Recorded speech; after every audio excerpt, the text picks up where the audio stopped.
Hi, I'm Pattu from freefincal, and I'm back with another don't blindly do an SIP post by taking a look at 148 15-year SIP returns.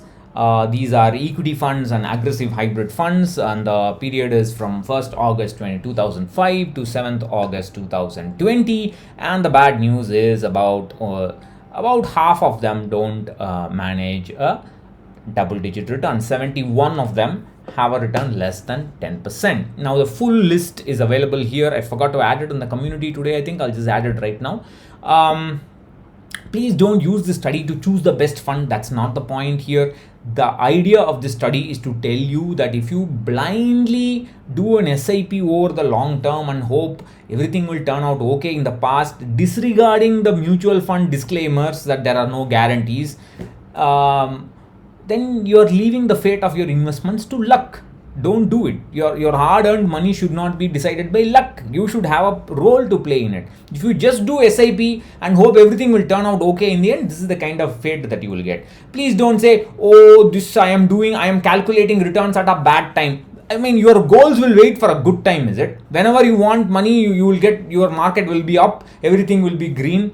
This is the most immature, childish argument I can ever refute. It's just annoying and amusing how people are in denial that there are no guarantees from equity. There are none. You can do this. I have shown in January, months before all these crash, all this lockdown, before anybody knew how bad this COVID was. Even at that time, long-term returns at 15-year, 10-year returns from Nifty had dropped by 50%. Over the years, it has reduced by 50%. So you can't expect double-digit returns simply by investing in SIP. Those kind of days are gone. I think you have to wake up and smell the coffee. We will talk about the solution because somebody will complain, oh, this guy is always talking about this. He's not providing any solutions. I have spent a lifetime providing solutions. Nobody has the patience or the common sense to look for it. Anyway, I will say it again.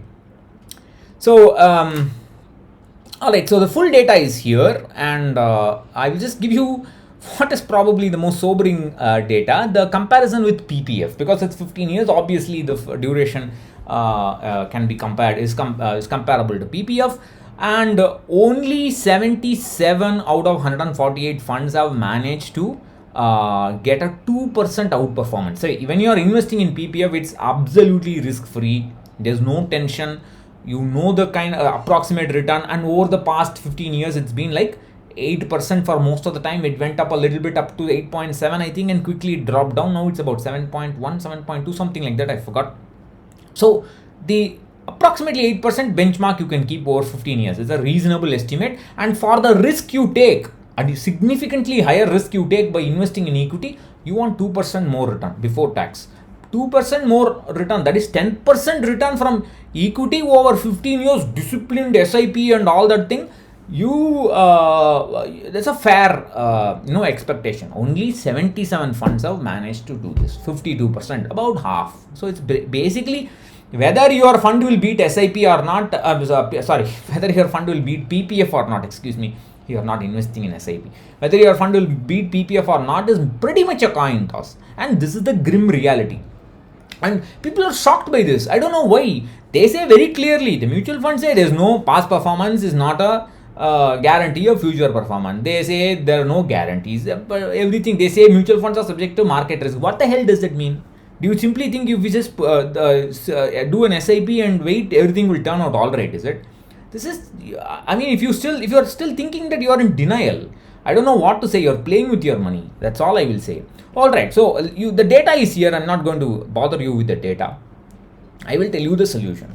First, the solution is stop having this mindset of expecting 15% return, 18% returns from equity. All those days are gone. Even 12% is dumb luck. If at all you get 10%, is a reasonable expectation, but that is only for goal planning. That is only for approximately determining how much money you have to put in for a particular goal. That is all. That doesn't mean you're going to get it.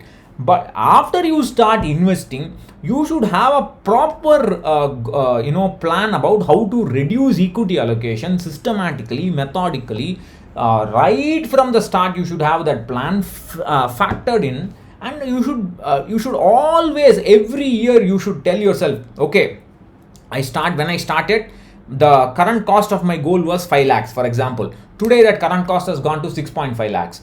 Where am I? After 5 years it has gone to, say, let's say 10 lakhs. Where am I?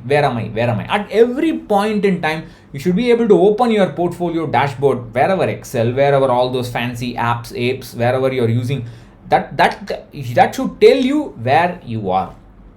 Where am I in my journey towards attaining a particular corpus?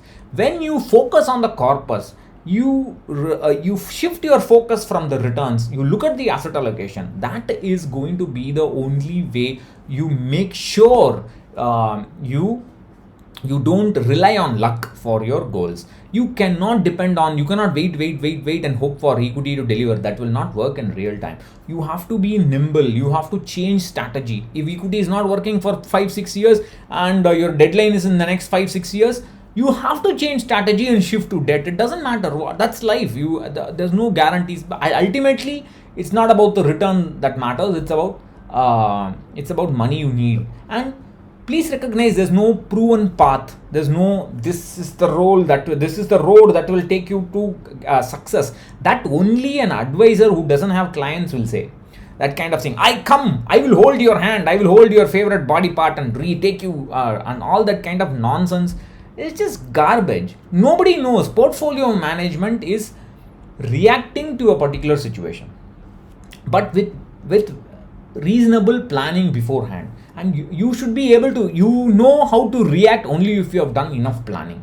That's why I keep saying goal based. I'm tired of this. Anyway, I have this free seminar you can sign up, and anyway, so stop believing in SIPs. They don't do anything. Stop believing. I'm not saying don't invest in SIPs. Oh my god. When I say this, then how should I invest? How should retail investors invest? What are you trying to say? And people get very emotional. You can systematically reduce risk in your portfolio even if you are doing an SIP. Systematic risk management has got nothing to do with automated investing. SIP is automated investing. Don't confuse the two. The mutual fund industry wants you to simply give them your money and hope everything will turn out all right. That's what they want you to do. But please wisen up.